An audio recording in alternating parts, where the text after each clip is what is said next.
Добрый день, я Галина Нисовна Зайнуллина, литературный консультант секции русскоязычной литературы и художественного перевода Союза писателей Республики Татарстан. Сегодня мы пригласили для беседы Валентину Ефимовну Зайнуллину, это моя мама, но она сейчас нас интересует в особом качестве. Дело в том, что Валентина Ефимовна родилась в Елабуге в 1928 году и в своей памяти хранит много интересных деталей, свидетельств о том времени, а именно о том, как жила Елабуга в период Великой Отечественной войны. Почему это важно? Дело в том, что как-то в нашей русской, российской поэзии сложилась традиция поношения Елабуги. Ее обвиняют в смерти Марины Ивановны Цветаевой. И начало этому положил Арсений Тарковский. В цикле своих стихотворений «Чистопольская тетрадь» он написал: «Елабуга, Елабуга, кладбищенская глина, твоим бы именем назвать гиблое болото». Этот почин подхватил Борис Пастернак, который в качестве эмблемы Елабуги предложил лесную шишигу, то есть кикимору болотную. Ну, это продолжается до сих пор. Елена Аксельрод в сонете географии поселила в Елабуге полка российской географии, который от хищной Персии до Камских вод плетет смертоносную сеть для лучших людей страны. Лия Владимирова сочинила страшилку о зловещем сонном царстве, где за желтой склизкостью окон и кающие старухи ткут клюками безымянный ряд могил. Хулили Елабугу и Евтушенко в стихотворении «Елабужский гвоздь», и Вознесенский в стихотворении «С Крым темным», и Лев Лосев вплоть до ада. Особенно неожиданный укор прозвучал со стороны Семена Липкина, переводчика. Он переводил Тукая, был лауреатом имени этого поэта. И в стихотворении «Зимний закат», где в основном он описывал свои прогулки с Мариной Цветаевой по Москве, он в финальных строках написал: «Далека-далека Елабуга и татарская та веревка». Хотелось бы немножечко эту традицию как-то прекратить. И поэтому мы Валентину Ефимовну просим рассказать, как жила Елабуга в конце 30-х годов и в начале 40-х. Я Валентина Ефимовна Зайнуллина. Мне 93 года. Я родилась в Елабуге. Я провела свое детство и провела свою юность. Особенно мои родители были из соседних деревень.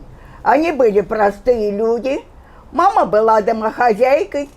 Папа был довольно грамотным человеком. Когда-то он кончил церковно-приходную школу. Приходскую. Работал он в основном финансовым работником. Когда началась война, я перешла в 6 класс. Я очень хорошо помню этот день. Но вначале это было как-то не чувствовалось, что это война. Это было летом. Сообщение было только речное. Другого сообщения, по сути, не было ни автобусов, не было ни железной дороги. Вначале было очень... беженцев было мало, но эвакуированные все-таки приходили. Они приходили небольшими компаниями, и большого скопления не было, и не чувствовалось. Но миграция чувствовалась, потому что начиналась мобилизация. Мужчины уходили в армию. Очень много приезжало родственников из соседних западных границ. И поэтому как-то не чувствовалось столько большого количества скоплений. Но вот когда начались эти ленинградские события, блокады, тогда же очень много было эвакуированных. В Елабуге все-таки было много таких зданий, которые могли вместить большое количество людей. Я поэтому считаю, поэтому тогда в Елабугу были эвакуированы филиал Воронежского университета и филиал Ленинградского университета. А так как это здание бывшего Эпархиального училища, здание учительского института, то оно находилось очень далеко от нашего дома, где мы жили. У нас был частный дом. И к нам часто приходили преподаватели и сотрудники из этого филиала, останавливались у нас на квартиру. У нас жило 2 или 3 профессора, но они жили очень недолго. Я о них мало помню, потому что очень быстро почему-то этот Воронежский университет перевели в город Киров. И поэтому после него, уже когда был эвакуирован Ленинградский филиал университета, тогда было очень большое скопление именно сотрудников этого университета. И это была такая масса интеллигентной публики. У нас, например, остановилась Эльза Павловна Иванова-Смоленская. Это преподавательница из этого университета. Она преподавала языки. Эльза Павловна была женой известного физиолога Иванова-Смоленского, который был учеником физиолога Павлова. Я очень помню ее хорошо, как она рассказывала ту блокаду, которую она пережила. Она приехала уже, вернулась уже после блокады. Эльза Павловна, она была прибалтийская немка. И она была очень такая пунктуальная женщина, очень аккуратная. И поэтому, когда она приехала, то она с собой привезла очень много таких вещей, от которых она считала, что она не может обойтись. Она привезла с собой очень много туфель, чтобы поменять. Привезла она чулки. Причем все это было очень, знаете, хорошо упакованное, хорошо заштопанное, потому что к этому она обращала большое внимание. И надо сказать, что она нам, вот в частности мне и подружке, с которыми рядом жили, она помогала в этом деле. Она помогала нам не только освоить язык, который она преподавала, немецкий у нас, но кроме этого она учила даже как правильно ходить, как правильно говорить, как правильно относиться к вещам, как заниматься рукоделием. И она особенно обращала внимание, что какими быть девушки. Вы знаете, она как-то такие нам делала замечания, но это она делала очень тактично. Мы с ней очень, очень хорошо и дружно жили.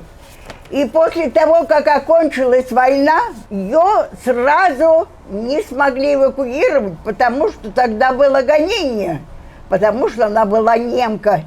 И она осталась, как говорится, несколько в изоляции, и она у нас преподавала в школе немецкий язык. После того, как она уехала, мы с ней общались. Я неоднократно была у нее в Ленинграде, неоднократно. И, по сути дела, это были уже 60-е годы, Только вот тогда между нами прервалась связь. Ага, хорошо. То есть к эвакуированным относились хорошо. Вот как вы питались? Расскажи. Потому что есть книга Ирмы Кудимовой, называется «На гибель Марины Цветаевой», и в ней утверждается, что елабужане, вот, у квартирантов эвакуированных, они требовали пайки. Они по вечерам требовали, хозяева, чтобы вот их квартиранты звали их к вечернему чаю и делились своей пайкой. Вот. Так вот, как вы питались? Требовали вы, чтобы ваша квартирантка, она делилась с вами съестными припасами? После того, как Эльза Павловна вернулась из блокады, конечно, она очень чутко относилась к проблеме еды. И, знаете, она настолько аккуратно питалась, настолько скудно питалась, даже было ее немного жаль. Но ведь они получали паёк. Обед у них был ведь в этом самом учреждении, где они находились. Кроме этого, вы знаете, вот тогда, когда жили у нас эти мужчины, они не готовили, они приходили только спать. Они ничем не занимались. Она готовила себе еды, она была пунктуальная, страшная чистюля. И когда она садилась за стол, она садилась всегда с хозяйкой. Но она, конечно, всегда питалась отдельно. Она хлеб делила на кусочки толщиной в полсантиметра.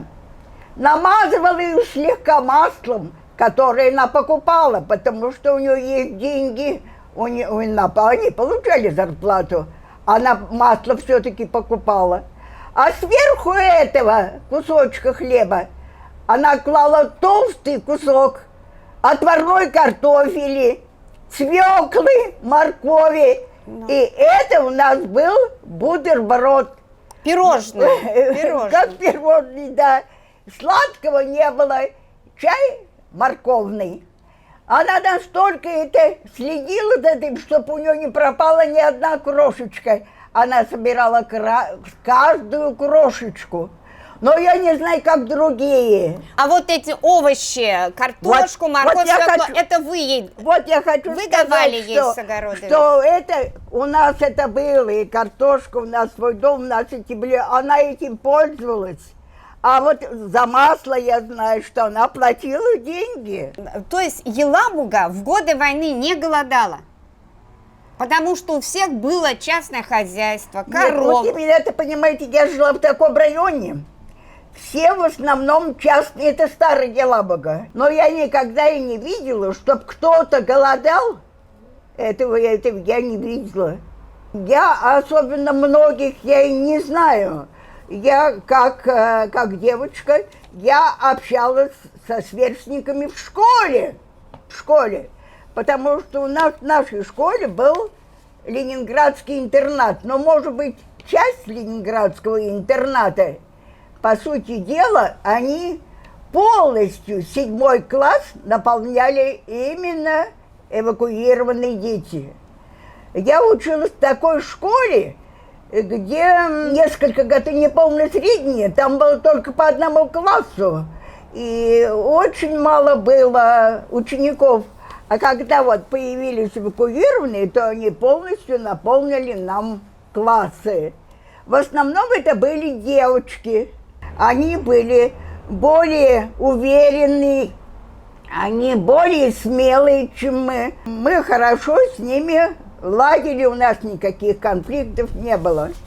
У нас была прекрасная учительница, преподавательница русского языка, Елена Васильевна Ковалева, ленинградская, которая очень любила детей всех. Она столько отдавала сил и энергии, совмещая свою педагогическую работу, еще и работу режиссера. Мы очень имели тесную связь с домом пионера. Тогда мы все время там были. И благодаря Елене Васильевне Ковалевой мы ставили спектакль «Снегурочку». Причем все роли играли сами ребята из 7 класса, даже некоторые из 6. Вот. Еще другие были преподаватели. Так как приезжала, были эвакуированные, они все-таки отличались от населения Елабуги. В то время Елабуга маленький был городок, и, по сути дела, мы все друг друга знали. И тот, кто появлялся извне, мы уже знали. И вот, а так как общение было другое, все соседи были очень общительные. Вот наш дом располагался поблизости дома, куда приехала женщина из Чистополя. Говорили, что она эвакуированная писательница. Вот, конечно, мы не знали, что это Марина Цветаева. Тогда это мы не знали, а мы, тем более дети, не знали, что это Мария Цветаева. Это было совершенно близко, рядом с нами. И тогда это произошло это несчастье. Мы не ходили смотреть, а мальчишки, в частности, один из писателей Елабужской, Романовской, когда-то он был мальчишкой, они ходили, как раз смотрели, как это произошло. А произошло это потому, как говорила хозяйка, женщину, которая не останавливались, что она была очень мало приспособленная вот такой к обыденной жизни. Она жила с сыном, который очень плохо к ней относился. Они постоянно ссорились. Он обвинял ее в том, что зачем они вернулись из Парижа. Видно, поэтому вот это самое, она и решила покончить свою жизнь. Вот. А так я не ходила, но я хорошо об этом знала. Вы, Валентина Ефимовна, говорили, что самоубийц хоронили в углу кладбища, да? Да. Основное кладбище, оно было разделено как бы на части. И левый угол, вот я уже очень хорошо, центральный вход и левый угол был специально предназначен для самоубийц. И я знаю о том, что Марину Цветаеву похоронили там. То есть не и там, вот, где установлено сейчас. Да, но там никакой изгороди, ничего не было. И поэтому, когда приехала ее сестра... Она приехала уже поздно, в 60-е годы. Вот когда она там так точно так и конкретно все-таки не могли различить, какая же могила. Я слышала от экскурсовода, что якобы в советское время вот этот церковный канон хоронить самоубийц отдельно, он не мог соблюдаться в силу вот этих идеологических установок.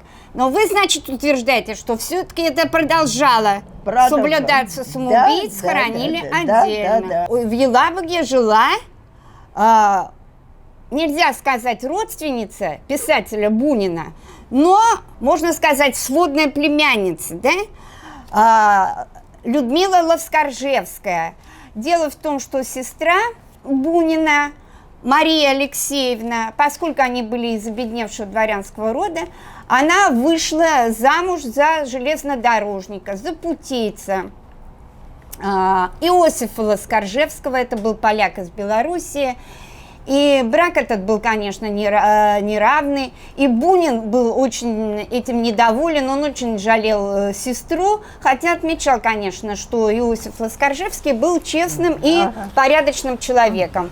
Мария Бунина, она, как и Марина Цветаева, она была очень неприспособленной к жизни, муж ее приходил, он работал помощником машиницы, усталый в угольной пыли, дома ничего не было приготовлено, и только звучали попреки, что мало денег, хотя он зарабатывал неплохо.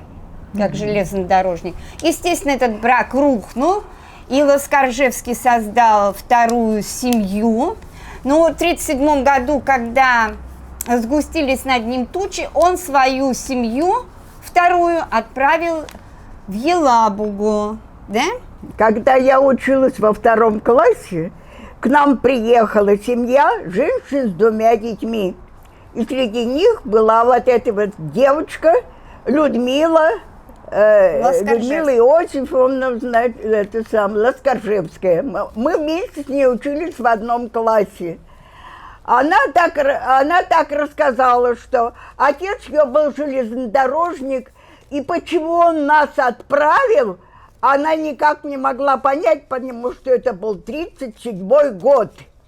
После того, как они приехали, они жили очень тяжело и трудно, на правах бедного родственника у знакомых. После того, как они приехали, никаких сведений о нем не было, у нее они ничего не знали. Так после войны они получили сообщение о том, что он умер тогда-то почему-то. После этого она поехала в Москву. Людмила Иосифовна, она уже училась в учительском институте в Елабуге. Она поехала в Москву. Да, она узнала все документы. Да, она все узнала, и она узнала по адресу, что есть такой Ласкаржевский. Ее сводный брат. Да, и она, значит, разыскала его, оказалось, что это оказался сводный брат, то есть от первого брака. А она родилась, вот эта уже Людмила Иосифовна, она родилась уже на Дальнем Востоке, куда вот их отец переехал жить и женился на ее маме. Он ее принял. Да, то есть сводный брат, да, он племянник очень холодно. Он очень холодно, и родственных связей у них не завязалось.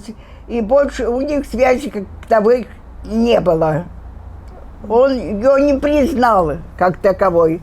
В общем, по сути дела, они были сводные-то по отцу, не непосредственно к Бунину, а вот к сестре Бунина. Да, в любом случае такой слабый такой косвенный бунинский след в Елабуге к эвакуированным относились очень хорошо. Елабуга в годы войны не голодала, и поэтому вот так вот требовать с эвакуированных их пайки, ну, я не знаю. Этого ни такого случая не было, разговоров никаких не было. Ну, может быть, какой-то случай был, кто его знает. Жизнь есть жизнь. Да, но в целом к эвакуированным относились хорошо.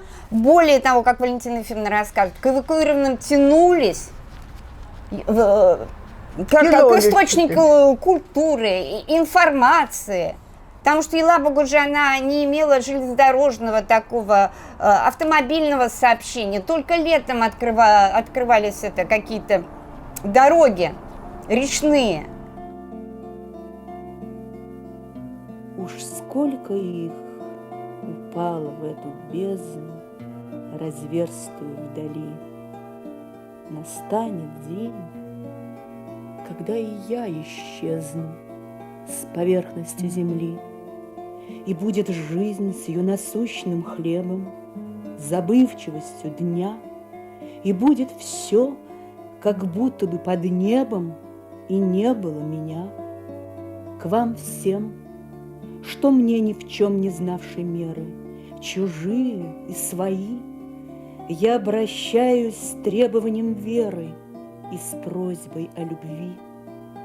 И день, и ночь, и письменно, и устно, за правду да и нет, за то, что мне так часто слишком грустно и только 20 лет, за то, что мне прямая неизбежность, прощение обид, за всю мою безудержную нежность, и слишком гордый вид, за быстроту стремительных событий, за правду, за игру.